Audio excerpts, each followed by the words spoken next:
লাব্বাইক আল্লাহুম্মা লাব্বাইক লাব্বাইক লা শারীকা লাক লাব্বাইক ইন্নাল হামদা ওয়ান নি'মাতা লাকা ওয়াল মুলক লা শারীকা লাক। ইব্রাহিম আলাইহিস সালাম আযান দেওয়ার পরে যারাই এই লাব্বাইক শব্দ বলে আযানের জবাবটা দিয়েছে, কিয়ামতের আগ পর্যন্ত প্রত্যেকটা মানুষকে আল্লাহ তাআলা সেই সকল মানুষদেরকে কাবা করে মেহমান বানিয়ে দেবে। ইসলামের মৌলিক বিষয়ের ভিতরে গুরুত্বপূর্ণ একটা বিষয় হচ্ছে হজ। হজ একটা ফরজ ইবাদত, তবে এই হজটা সকলের জন্যই ফরজ নয়। হজ ফরজ ইবাদত, তবে এটা সবার জন্যই ফরজ নয়। রমজানের রোজা যেমন সকলের জন্য ফরজ, 5 ওয়াক্ত নামাজ যেমন সকলের জন্য ফরজ, অনুরূপভাবে হজ ফরজ, তবে সকলের জন্য নয়। কারণ হজ একাধারে দুইটি বিষয় আপনার সাথে সম্পৃক্ত। একটা হচ্ছে শারীরিক সুস্থতা, আর একটা হচ্ছে আর্থিক সচ্ছলতা। এই দুটো বিষয়ই সমন্বয় যখন ঘটবে তখনই আপনার উপর হজ ফরজ হবে, অন্যথায় আপনার উপর হজ ফরজ নয়। আমরা হজের ইতিহাস আজকে জানবো, কখন থেকে কিভাবে শুরু হয়েছে, হজের ঐতিহাসিক স্থানগুলোর ইতিহাসগুলো জানার চেষ্টা করবে ইনশাআল্লাহ। আল্লাহ তাআলা হজ সম্পর্কে, কাবাগর সম্পর্কে মহাগ্রন্থ আল কোরআনের অসংখ্য জায়গায় তিনি চমৎকার করে কোট করে আমাদের শুনিয়েছেন যে কাবাগর, তার আশপাশের স্থান এবং সেখানে যাওয়া, সেখানে গিয়ে আল্লাহ তাআলার বিধানগুলো বাস্তবায়ন করা। এ প্রসঙ্গে আল্লাহ তাআলা তার নবীদেরকে নির্দেশনা দিয়েছেন, পাশাপাশি কিয়ামত পর্যন্ত সেই ধারাবাহিকভাবে উম্মতে মুহাম্মাদের উপরে হজকে ফরজ এবং ওয়াজিব করে দিয়েছেন। তা আমরা কাবাগরের ইতিহাস সর্বপ্রথম জানব। কাবাগর কখন কিভাবে আল্লাহ তাআলা সৃষ্টি করেছেন। পৃথিবীতে আল্লাহ তাআলা কেবলমাত্র মানুষের উপযোগী করে দিয়েছেন, পৃথিবী ছাড়া অন্য কোনো গ্রহ উপগ্রহ কোথাও মানুষের স্থান নেই, কিংবা বসবাসের উপযোগীও নয়। আর পৃথিবীর একদম মিডল পয়েন্টে আল্লাহ তাআলা তার গড় বাইতুল্লাহকে রেখে দিয়েছেন। সুবহানাল্লাহ। কোথায় বলেন তো দেখি? পৃথিবীর একদম মিডল পয়েন্টে। ওই কাবাগর সরাসরি উপর দিকে যদি আপনি যান, সপ্তম আসমানে একটা কাবা আছে, সেই কাবাটা হচ্ছে বাইতুল মামুর। এই বাইতুল মামুরটা হচ্ছে ফেরেশতাদের কিবলা। ফেরেশতাকে সেখানে কিবলা করে নামাজ আদায় করে। আর মানুষের কিবলা আল্লাহ তাআলা দুনিয়াতে রেখে দিয়েছেন। বিশ্বনবী সাল্লাল্লাহু আলাইহি ওয়াসাল্লাম বলেন, বাইতুল মামুর থেকে যদি একটা কঙ্কর অথবা পাথর ফেলে দেয়, সরাসরি কাবাগরের একদম মাঝ বরাবর এসে পড়বে। সুবহানাল্লাহ। তার মানে একদম মিডল পয়েন্টে আল্লাহ তাআলা সেটা নির্মাণ করতে নির্দেশ দিয়েছেন। এই কাবাগরের নির্মাণ বিভিন্ন ধাপে ধাপে হয়েছে। আমরা ইতিহাস থেকে জেনেছি সর্বশেষ 11 বার সংস্কার হয়েছে কাবাগর। কতবার? 11 বার। কিন্তু বিশুদ্ধ মত যেটা রয়েছে সেখানে বলা হয়েছে 5 বার কাবাগরটাকে নির্মাণ করা হয়েছে। সর্বপ্রথম এটা ফেরেশতা কর্তৃক নির্মাণ হয়। এরপরে আল্লাহ তাআলা আদম আলাইহিস সালামকে দ্বারা সেটা আবার সেই একই স্থানে পুনর্নির্মাণ করেন। এরপরে নূহ আলাইহিস সালামের প্লাবনে আবার সেটা কি হয়ে যায়? বিলীন হয়ে যায়। সেই একই ভিত্তির উপরে সাইয়েদনা ইব্রাহিম আলাইহিস সালাম কাবাগরটাকে পুনর্নির্মাণ করেন। এরপরে জাহিলি যুগ, ইব্রাহিম আলাইহিস সালাম পরে থেকে নিয়ে মুহাম্মদ রাসূলুল্লাহ সাল্লাল্লাহু আলাইহি ওয়াসাল্লাম পর্যন্ত ওই সময়টা মাঝখানে বন্যায় কাবাগর ধ্বংস হয়ে যায়, ক্ষতিগ্রস্ত হয়। তখন কুরাইশরা আবার সেটাকে নির্মাণ করেন। সর্বশেষ ইবনে জুবায়ের কর্তৃক এই ঘরটাকে নির্মাণ করা হয়। আল্লাহ তাআলা এই ঘরটাকে সম্মানিত করেছেন কেবলমাত্র আমাদের সময় না, যখন থেকে নির্মাণ হয়েছে তখন থেকেই আল্লাহ তাআলা এই ঘরের সম্মান বাড়িয়ে দিয়েছেন। সুবহানাল্লাহ। যখন থেকে নির্মাণ হয়েছে, বিশ্বনবী সাল্লাল্লাহু আলাইহি ওয়াসাল্লামকে একজন সাহাবী জিজ্ঞেস করলো, ইয়া রাসূলুল্লাহ, পৃথিবীতে সর্বপ্রথম কোন ঘরটা নির্মাণ করা হয়েছে? তখন বিশ্বনবী সাল্লাল্লাহু আলাইহি ওয়াসাল্লাম বলেন, বাইতুল্লাহ, আল্লাহর ঘর কাবা। সুবহানাল্লাহ। এরপরে আবার জিজ্ঞেস করলেন এরপরে কোন ঘরটা নির্মাণ করা হয়েছে? তখন বললেন দ্বিতীয়ত নির্মাণ করা হয়েছে বাইতুল মুকাদ্দাস, যেটা মসজিদুল আকসা, যেটা ফিলিস্তিনে অবস্থিত। এরপর আবার প্রশ্ন করা হলো, ইয়া রাসূলুল্লাহ, এই দুইয়ের মাঝে কতটুকু ব্যবধান ছিল? কাবাগড় এবং বাইতুল মুকাদ্দাস নির্মাণ যে হয়েছে, এই দুইয়ের মাঝে কতটুকু ব্যবধান ছিল? নবীজি সাল্লাল্লাহু আলাইহি ওয়াসাল্লাম তখন বললেন এই দুইয়ের মাঝে 40 বছরের ব্যবধান ছিল। সুবহানাল্লাহ পড়ি। দুইয়ের মাঝে 40 বছরের ব্যবধান ছিল। আল্লাহ তাআলা এই কাবা সম্পর্কে মহাগ্রন্থ আল কোরআনে অসংখ্য জায়গায় এই গৃহ নির্মাণ এবং সেখানে তওয়াফ এ সম্পর্কে অসংখ্য জায়গায় আল্লাহ তাআলা আলোচনা করেছেন। শুরুতেই সূরা আলে ইমরান আয়াত নম্বর 96, এখানে আল্লাহ তাআলা চমৎকার করে কোট করেছেন। রব্বুল আলামিন বলেন, ইন্না আউওয়ালা বাইতিন বুদিআ লিন-নাসি লাল্লাযী বিবাক্কাতা মুবারাকান ওয়া হুদাল লিল আলামিন। নিশ্চয় মানব জাতির জন্য সর্বপ্রথম যে গৃহটাকে নির্মাণ করা হয়েছে সেটি হচ্ছে বাক্কায় অবস্থিত। মক্কার আরেকটি নাম ছিল বাক্কা। মক্কার পূর্ব নাম ছিল বাক্কা, পরবর্তী সময় হয় মক্কা। আল্লাহ তাআলা বলছেন বিবাক্কাতা মুবারাকা ওয়া হুদাল লিল আলামিন। এটা বাক্কায় আল্লাহ তাআলা নির্মাণ করেছেন এবং এর ভিতরে রয়েছে বারাকা এবং সৎ পথ প্রদর্শনকারীদের জন্য নিদর্শন। সুবহানাল্লাহ। এরপরে রব্বুল আলামিন সূরাতুল মাইদার 97 নম্বর আয়াত আল্লাহ তাআলা জানিয়ে দিয়েছেন, জাআলাল্লাহুল কা'বাতাল বাইতাল হারামা কিয়ামান লিন-নাস। আল্লাহ কাবাকে সম্মানিত করেছেন, সম্মানিত ঘর করেছেন, যাতে স্থিতিশীলতার কারণ আল্লাহ তাআলা এটা করে দিয়েছেন। এটাকে সম্মান করেছেন এবং স্থিতিশীল করে দিয়েছেন। সুবহানাল্লাহ।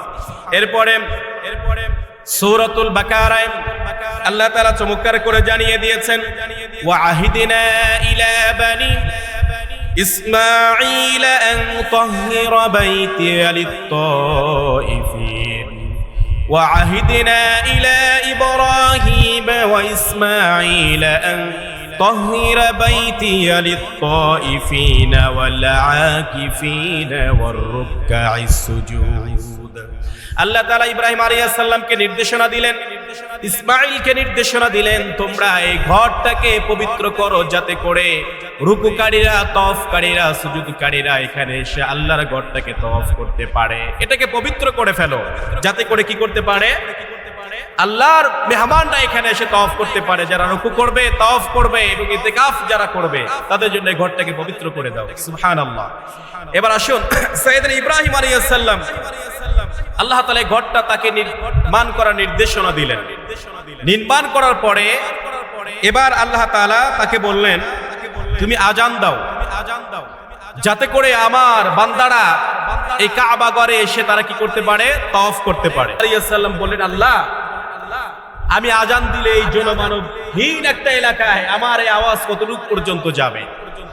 আল্লাহ তাআলা সে কথাই জানিয়ে দিয়েছেন। সূরাতুল হজের চমৎকার করে জানিয়ে দিয়েছেন, ওয়াদ্দিন ফিন-নাসি বিল হজ্জি ইয়াতুকা রিজালান ওয়া আলা কুল্লি দামিরি ইয়াতিনা মিন কুল্লি ফাজ্জিন আমির। আজান দাও আমার বান্দাদের জন্য যাতে করে মানুষ বিভিন্ন দূর দূরান্ত থেকে পায়ে হেঁটে যানবাহনে করে তারা এখানে হজ করতে পারে। সুবহানাল্লাহ। এই আয়াতের ব্যাখ্যায় মুফাসসিরিন কিরাম লিখেছেন যে এই আজানটা ইব্রাহিম আলাইহিস সালামকে আল্লাহ তাআলা নির্দেশনা দিয়েছেন। তখন সাইয়েদনা ইব্রাহিম আলাইহিস সালাম জাবালে আবু কুবাইস নামক একটা পাহাড় আছে, একদম কাবা ঘরের পাশাপাশি জায়গা, জাবালে আবু কুবাইস। এখন সৌদি গভর্নমেন্ট সেই পাহাড়টাকে কেটে একদম প্রায় শেষ করে সেখানে একটা স্টেশন বানিয়েছে, বাস স্টপ বানিয়েছে সেখানে।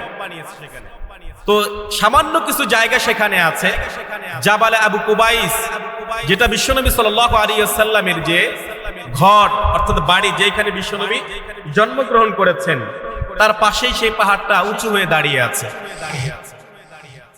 মুফাসসিরিন কিরাম লিখেন যে আল্লাহ তাআলা যখন ইব্রাহিম আলাইহিস সালামকে নির্দেশনা দিলেন, তখন ইব্রাহিম আলাইহিস সালাম সেখানে গিয়ে কি করলেন? আজান দিলেন, আহ্বান করলেন মানুষদেরকে আল্লাহর ঘরকে তওয়াফ করার জন্য। বিশ্বনবী সাল্লাল্লাহু আলাইহি ওয়াসাল্লাম বলেন, এই আজান কেবলমাত্র সেই সময়ের মানুষদের কানে নয়, এটা কেবলমাত্র পৃথিবীতে নয়, আল্লাহ তাআলা রূহের জগৎ পর্যন্ত এই আজানটাকে কি করে দিয়েছেন, পৌঁছে দিয়েছেন। সুবহানাল্লাহ। ইব্রাহিম আলাইহিস সালাম আজান দিয়েছেন, এই আজানের প্রতি উত্তরে যতগুলো মানুষের কানের ভিতরে এই আওয়াজটা গিয়েছে সকলেই পড়েছেন লাব্বাইক আল্লাহুম্মা লাব্বাইক, লাব্বাইক আল্লাহুম্মা লাব্বাইক, লাব্বাইক লা শারীকা লাকা লাব্বাইক, ইন্নাল হামদা ওয়ান নি'মাতা লাকা ওয়াল মুলক লা শারীকা লাক।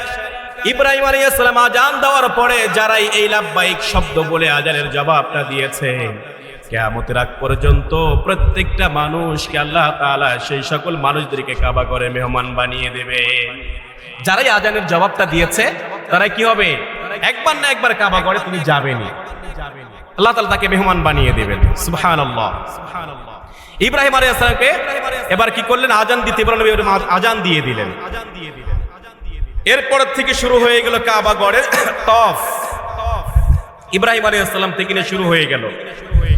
এরপরে সাইয়েদনা ইসমাঈল আলাইহিস সালাম যখন পৃথিবী থেকে বিদায় নিলেন, বিদায় নেওয়ার পরে আস্তে আস্তে ইব্রাহিমের সুন্নাহটাকে তারা কাটছাট করতে করতে করতে করতে সেটা বাতিল করে জাহিলি যুগে এসে তারা সেই কাবা ঘরের ভিতরে 360টি মূর্তি তারা ঢুকিয়ে দিলেন।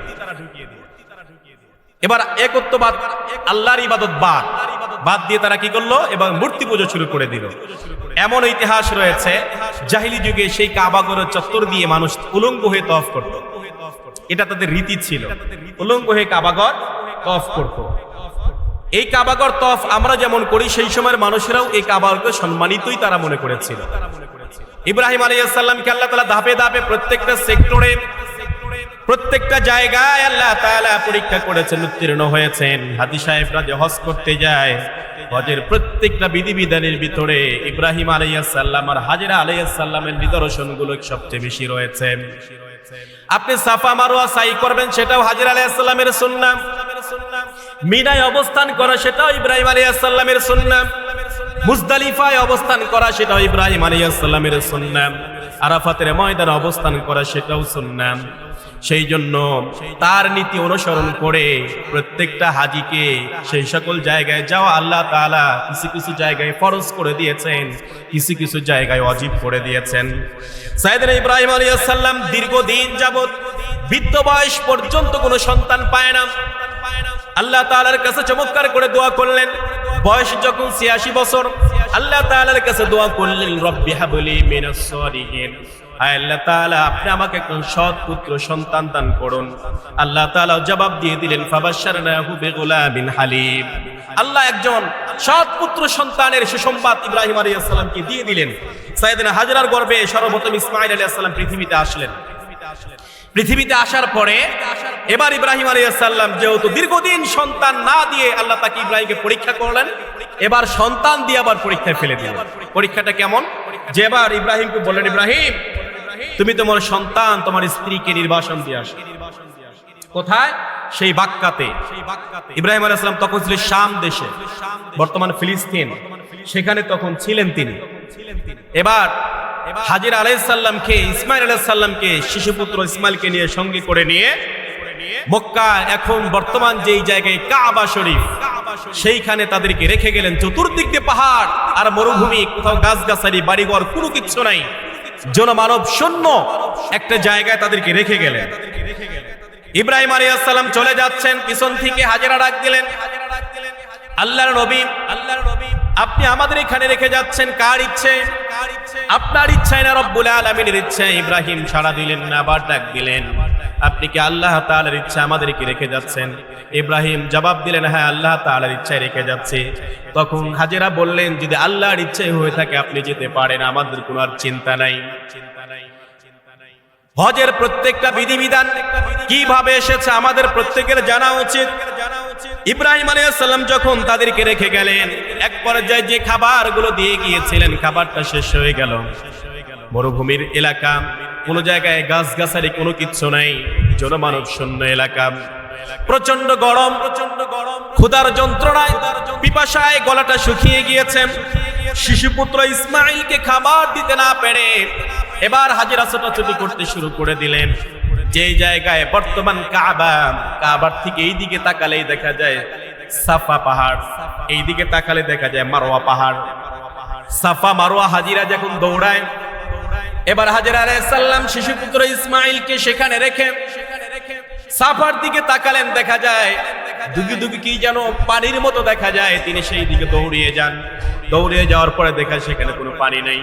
আবার মারোয়ার দিকে তাকান, মারোয়ার দিকে তাকানোর পরে দেখা যায় পানির মতো কি যেন দেখা যায়। সেদিকে তাকান, সেদিকে দৌড়িয়ে যান, সেখানে যায় দেখে কিছুই নেই। এইভাবে সাফার থেকে মারোয়া এই রাস্তাটা 7 বার তিনি দৌড়াদৌড়ি করলেন। মাঝখানে একটা জায়গা আছে, এখন হাজিদের জন্য সাহস করে দেওয়া হয়েছে, সবুজ বাতি লাগানো হয়েছে। হাজিরা সেই জায়গায় গিয়ে পুরুষদের জন্য দৌড়ানো, সেই জায়গায় ওয়াজিব, দৌড়াতে হবে। হাজিরা সেখানে গিয়ে দৌড়ায়। হাজিরা কেন দৌড়ায়?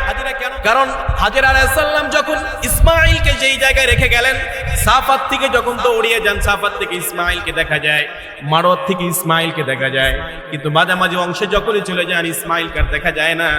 তখন হাজিরা ওই জায়গাটুকু দৌড়িয়ে পার হতেন যেন সন্তানকে দেখা যায়। আল্লাহ তাআলা এই সিস্টেমটা তার জন্য পছন্দ হয়েছে। সেই জন্য প্রত্যেকটা উম্মতে মুহাম্মাদীকে কিয়ামত পর্যন্ত সাফা মারওয়া দৌড়ানোকে ওয়াজিব করে দিয়েছে। সাফা মারওয়া দৌড়ানো ওয়াজিব করে দিয়েছেন। এটা হচ্ছে সাইয়েদনা হাজরা আলাইহিস সালামের একটা সুন্নাত ছিল। তিনি দৌড়িয়েছেন, আমাদের জন্য সেটা কি বাধ্য করেছেন। হজের জন্য ওয়াজিব আর উমরার জন্য সেটা সাফা মারওয়া দৌড়ানো ফরজ। এরপরে হাজিরা আলাইহিস সালাম সেখান থেকে এবার ক্লান্ত হয়ে চিন্তা করলেন সন্তান হয়তো মারাই গিয়েছে। এবার দৌড়িয়ে সন্তানের কাছে চলে আসলেন। আসার পূর্বে রব্বুল আলামিন জিবরাইলকে পাঠিয়ে দিলেন, জিবরাইল জলদি করে যাও, আমার ইসমাইল যেই জায়গায় তার পাটা এরকম লড়াচ্ছে, পায়ের গোড়ালির থেকে তুমি একটা ঝর্ণা প্রবাহিত করে দাও। হাজেরা এসে দেখে ইসমাইলকে মরুভূমির ভিতরে রেখে গেছেন, বালুর ভিতরে। আল্লাহ তাআলার কুদরতে ইসমাইলের পায়ের গোড়ালির ওই জায়গা দিয়ে টকবক করে পানি উঠছে। সুবহানাল্লাহ, পানি উঠছে। এবার হাজেরা এসে তৃপ্তি সহকারে পানিটা পান করলেন, সন্তানকে খাওয়ালেন। খাওয়ানোর পরে এবার চতুর্দিক দিয়ে তিনি আইল দিতে শুরু করলেন। আইল পর্যন্ত বান্দা দিলেন, আইল দিলেন যেন পানিটা বের হয়ে না যায়। পানি উঠছে, আইল দিয়ে এবার বললেন জমজম। এটা হিব্রু ভাষার শব্দ। এই জমজম এটা হিব্রু ভাষা, এটা বাংলাও না, আরবিও না, ফার্সিও না, উর্দু না, হিব্রু। জমজম শব্দের অর্থ হচ্ছে থাম। যেহেতু হাজেরার মুখ থেকে এই জমজম শব্দটা বের হয়েছে, এরপরে সেই সময় থেকে এই কূপটার নামই হয়ে গেছে জমজম কূপ। সুবহানাল্লাহ। এরপরে হাজেরা আলাইহিস সালাম নিজে সেখানে খেলেন, সন্তানকে পান করালেন। পৃথিবীর ভিতরে একমাত্র সুপ্রিয় পানি হচ্ছে জমজম কূপের পানি। কারণ পৃথিবীর যে কোনো পানি আপনি পান করেন না কেন, পানি পান করলে কেবলমাত্র আপনার পিপাসা দূর হয়ে যাবে। আর জমজমের পানির ভিতরে আল্লাহ তাআলা এত বরকত রেখে দিয়েছেন, পিপাসার পাশাপাশি আপনার ক্ষুধাটাও মিটে যাবে। সুবহানাল্লাহ, ক্ষুধাটাও মিটে যাবে। জমজম কূপটা এখন দেখা যায় মক্কা মদিনা পর্যন্ত সাপ্লাই দিয়েছে জমজম কূপের পানি। হাজিরা মক্কাতেও খায়, মদিনাতেও খায়, এবং সারা বিশ্বব্যাপী এটাকে ছড়িয়ে দেওয়া হয়েছে। এটার বরকত, সুবহানাল্লাহ।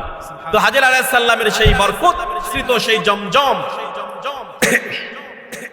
এরপরে সেখানে দেখা যায় আল্লাহ তাআলা যেহেতু তাদেরকে সেখানে নির্বাসনের জন্য ইব্রাহিমকে নির্দেশনা দিয়েছিলেন, এখন সেখানে একাকী থাকতে পারবে না, মানুষের প্রয়োজন। এখন মানুষ কিভাবে বাড়ানো যায়?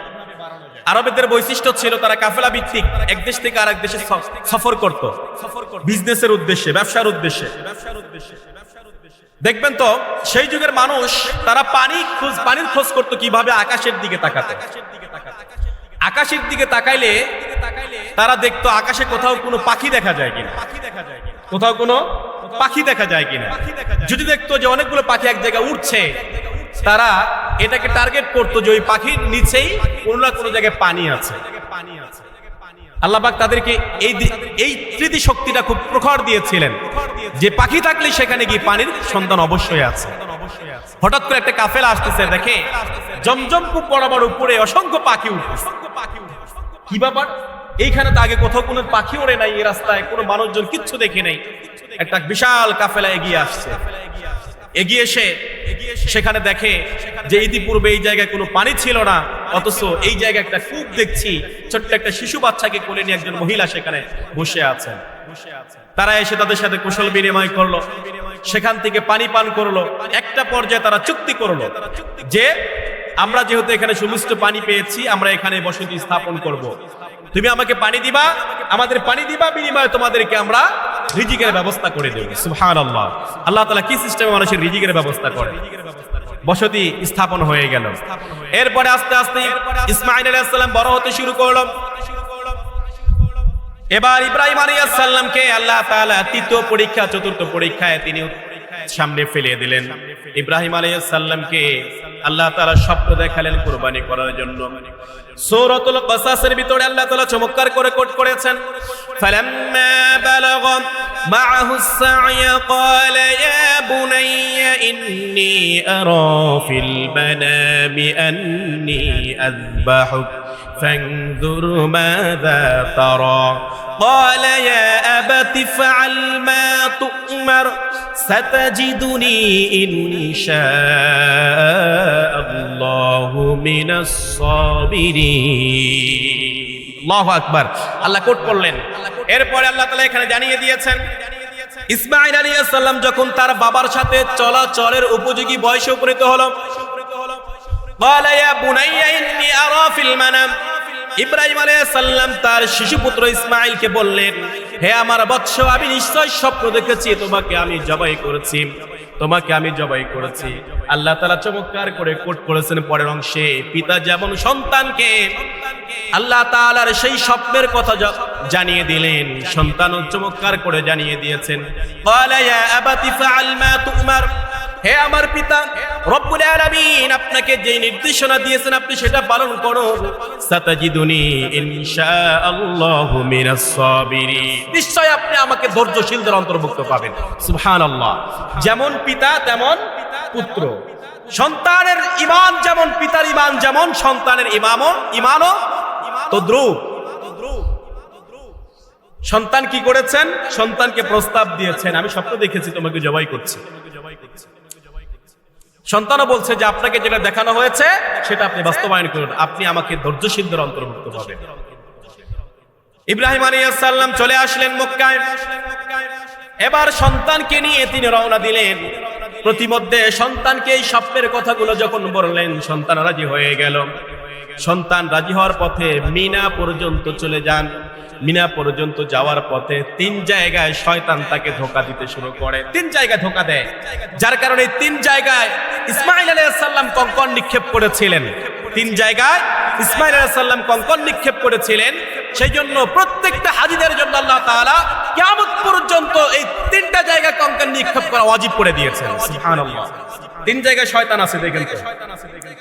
জামরাত, 3টি বড় বড় পাথর দাঁড়ানো আছে, পিলার, হাজিরা গিয়েছেন যারা, হ্যাঁ পিলার আছে, 3টি পিলার 3 জায়গায়।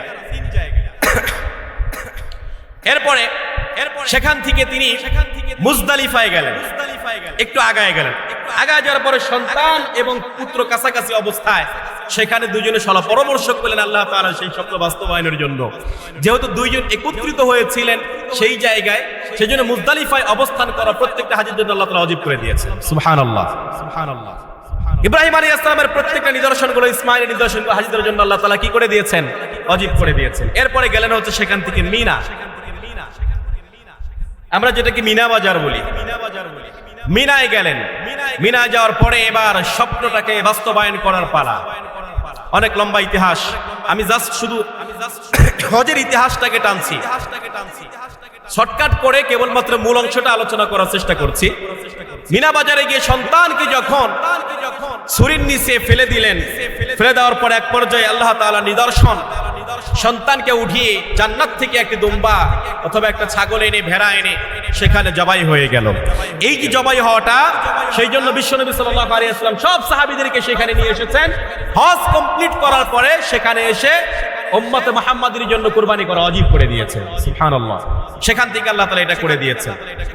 সেজন্য মিনা বাজারে এখন প্রায় 1 লক্ষর উপরে তাঁবু আছে। লক্ষাধিক তাবু, যেটাকে বলা হয় তাবুর শহর। হাজিরা যারা গিয়েছেন প্রত্যেকটা তাবু এখন এয়ার কন্ডিশন করে দেওয়া হয়েছে, যারা কষ্ট না হয়, হাজিদের জন্য কষ্ট না হয়। এবং আরো সহজ করে দেওয়া হয়েছে, যেহেতু আরাফাতের ময়দানে বিশাল এরিয়া, সেখানে চতুর্দিক দিয়ে পাহাড়, বিশাল একটা বিস্তৃত ময়দান, সেই ময়দানে রাস্তা দিয়ে এয়ার কুলিং সিস্টেম করে দেওয়া হয়েছে। ঠান্ডা বাতাস উপর থেকে দেখা যায় আপনার এমন সিস্টেম করা হয় যে ঠান্ডা বাতাস ছড়িয়ে যাচ্ছে, হাজিদের জন্য কষ্ট না হয়।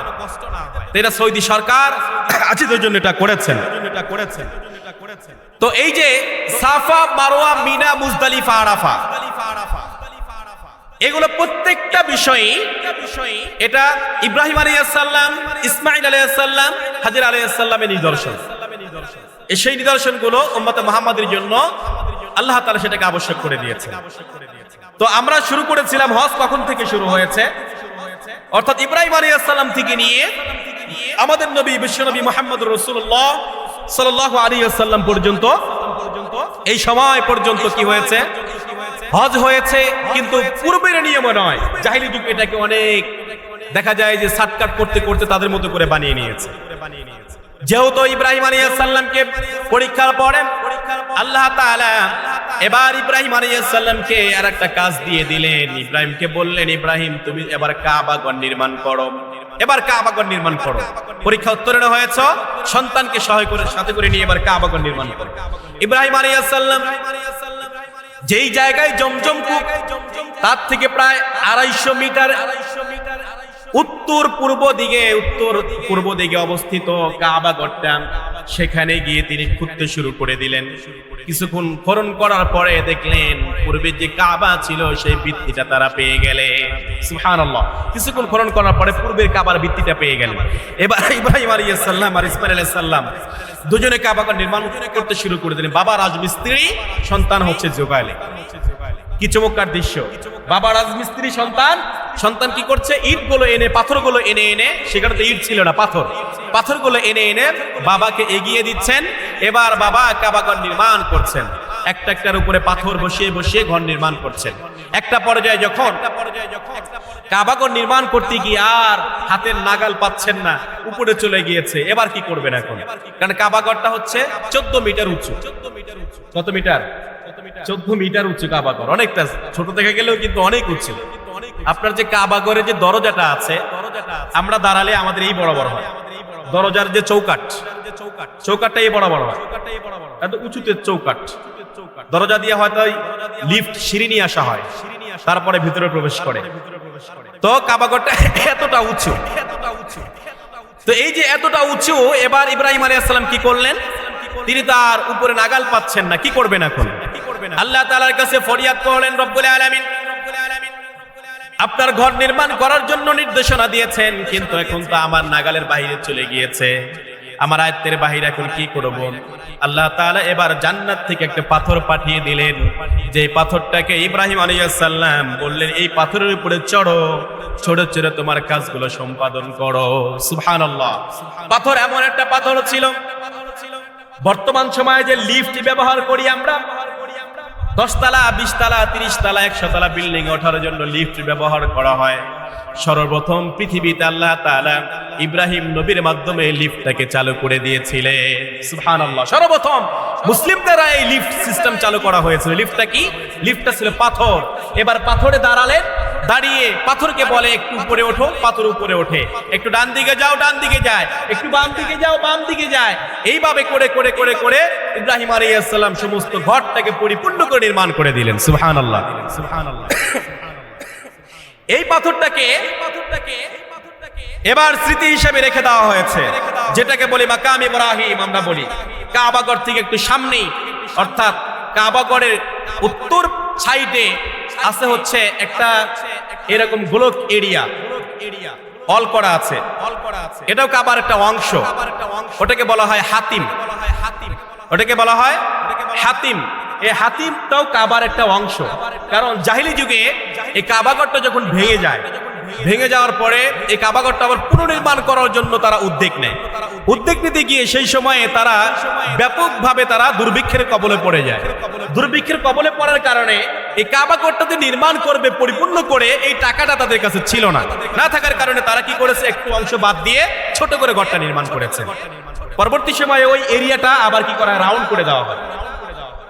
প্রত্যেকটা হাজির জন্য সেই এরিয়াটা উন্মুক্ত, কিন্তু ভিতরে ঢোকা কিন্তু সকলের জন্য উন্মুক্ত নয়। কিন্তু ওটাও কিন্তু কাবা ঘরের ভিতরের অংশ, বাইরে সাইড করা হয়েছে, ওটাও কাবা ঘরের একটা ভিত্তি, কিন্তু প্রত্যেকটা হাজির জন্য সেখানে যে 2 রাকাত নামাজ পড়ার সুযোগ করে দেওয়া হয়। তো ওই একটু সামনেই হচ্ছে মাকাম ইব্রাহিম, যেটাকে রাখা হয়েছে। হাজী সাহেবরা যখন তওয়াফ করে, 7 বার তওয়াফ করে এসে দেখা যায় সেইখানে মাকাম ইব্রাহিমের পিছনে গিয়ে 2 রাকাত নামাজ আদায় করতে হয়। 2 রাকাত নামাজ আদায় করে আরেকটু পিছনে গিয়ে মাতাফের আউটসাইডে গিয়ে সেইখানে জমজমের পানিগুলো চমৎকার করে সারি সারি করে রেখে দেওয়া হয়েছে। সেখানে হাজী সাহেবরা জমজমের পানি পান করে। তারা সেইখানে গিয়ে বিশ্বনবী বলেন, তাওয়াফ করার পরে মাকাম ইব্রাহিমের পিছন সাইডে গিয়ে 2 রাকাত নামাজ পড়ে জমজমের পানি কাবা ঘরের দিকে তাকিয়ে থেকে দাঁড়িয়ে গিয়ে পান করে যেই ব্যক্তি আল্লাহর কাছে যা কিছু চায় না কেন, সঙ্গে সঙ্গে রব্বুল আলামিন সেটাকে কবুল করে নেন। সুবহানাল্লাহ।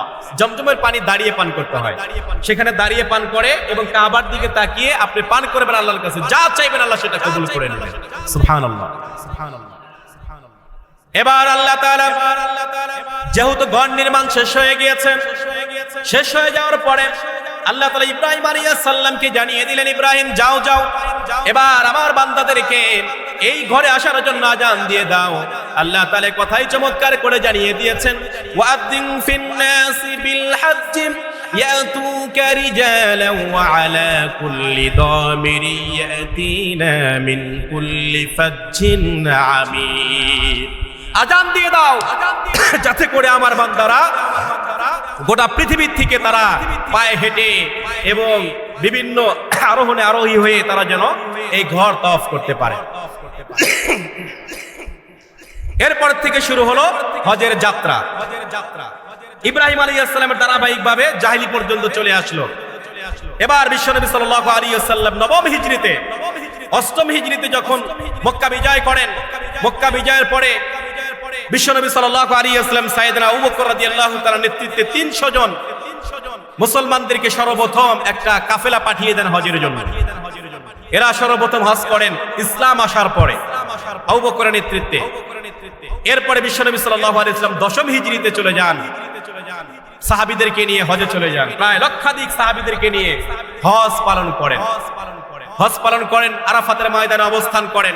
আরাফাতের ময়দানে অবস্থান করাকালীন অবস্থায় সমস্ত মানুষকে সামনে রেখে বিশ্বনবী সাল্লাল্লাহু আলাইহি ওয়াসাল্লাম আল্লাহ তাআলার কাছে বলেন, হে লোক সকল, আল্লাহ তাআলা আমাকে যে নির্দেশনা দিয়েছিল, যেই গুরু দায়িত্ব দিয়ে আমাকে পাঠিয়েছিল, আমি কি প্রত্যেকটা মানুষের কাছে কাছে এই দায়িত্বটা পৌঁছে দিয়েছি? সকলে এক বাক্যে বলেন, হ্যাঁ আপনি পৌঁছে দিয়েছেন। নবীজি এবার আল্লাহকে বললেন যে আল্লাহ তুমি সাক্ষী হয়ে যাও, তোমার বান্দারা সাক্ষী দিচ্ছেন আমি তোমার দায়িত্ব, তোমার দেওয়া দায়িত্ব আমি পরিপূর্ণ করেছি।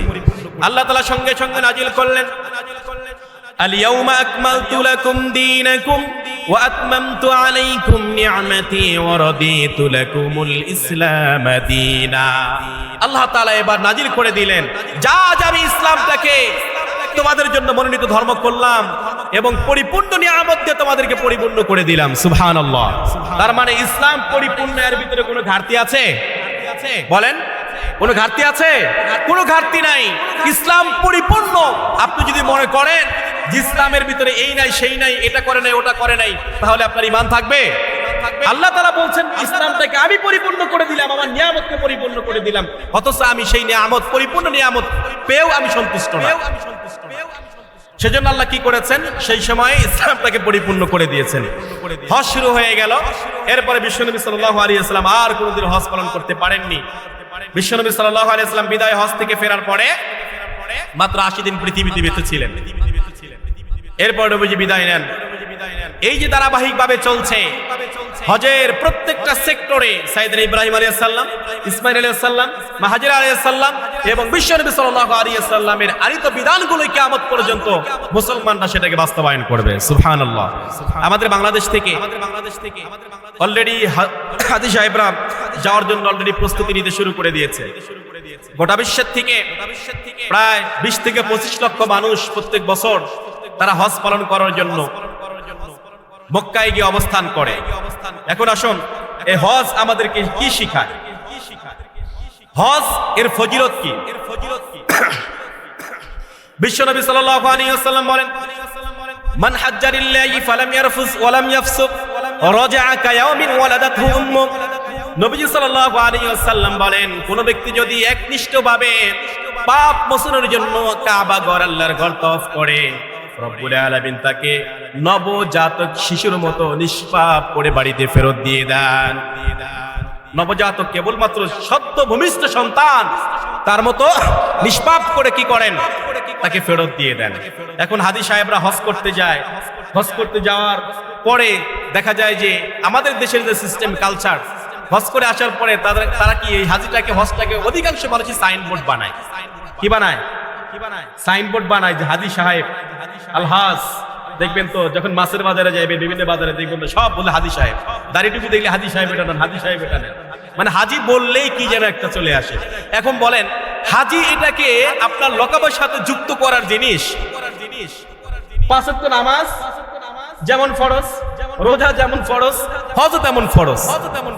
এখন আপনি নামাজ 5 ওয়াক্ত পড়েন, কিন্তু আপনি তো নামের আগে মুসল্লি লেখেন না। লেখেন কি? রমজানের 30টি রোজা রাখেন, কষ্ট করে সারাদিন রোজা রাখলেন, কিন্তু আপনি রোজা রাখার পরে তো নামের আগে সাওম লেখেন না, কিন্তু হজ করার পরে হাজী কেন লেখেন? বলে টাকা খরচ করে হজ করতে গেছিলাম, এত টাকা পয়সা খরচ, এই নামটাই যদি না নিতে পারি হলো কি? তাহলে হজের শিক্ষা কি আসলে এটা? হজ আমাদেরকে বিশ্ব ভ্রাতৃত্ব বন্ধন কতটা স্ট্রং হতে পারে এটা আমাদের শিক্ষা দেয়। কিভাবে? হজ করতে কি কেবলমাত্র বাংলাদেশের মানুষ যায়? বলেন, বাংলাদেশের মানুষ যায়? গোটা বিশ্বের প্রত্যেকটা দেশ থেকে মানুষ হজে যায়। যত যে দেশে হোক না কেন, প্রত্যেকটা দেশে কিছু না কিছু মুসলিম আছে, তারা হজ করার জন্য কাবা ঘরমুখী হয়। এখন দেখেন, কাবা ঘরে যারা হজ করতে গিয়েছিলেন, কেউ কাউকে চিনি না, কারো ভাষা বুঝি না। আমরা বাঙালি, পাকিস্তানিরা উর্দুতে কথা বলে, ইন্ডিয়ানরা হিন্দিতে কথা বলে, আরাবিয়ানরা আরবিতে কথা বলে, ইরানিরা ফার্সিতে কথা বলে, এরপরে ইউরোপিয়ানরা ইংরেজিতে কথা বলে, এরপরে দেখা যায় স্পেন, এরপরে জার্মানি যারা আছে তারা মনে করেন যে বিভিন্ন ভাষায় কথা বলে। এই যে বিভিন্ন ভাষায় কথা বলতে গেলেও তারপরে কিন্তু আমরা এক জামাতে এক কাতারে দাঁড়িয়ে নামাজ আদায় করি। সেখানে কোনো মারামারি হয়? কোনো গুতাগুতি হয়?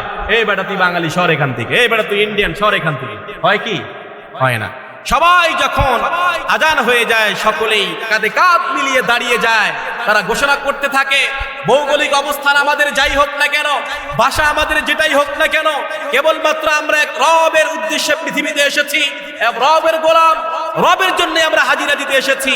কারণ আমাদের ভাষা যেটাই হোক না কেন, সকলে আমরা কার গোলাম?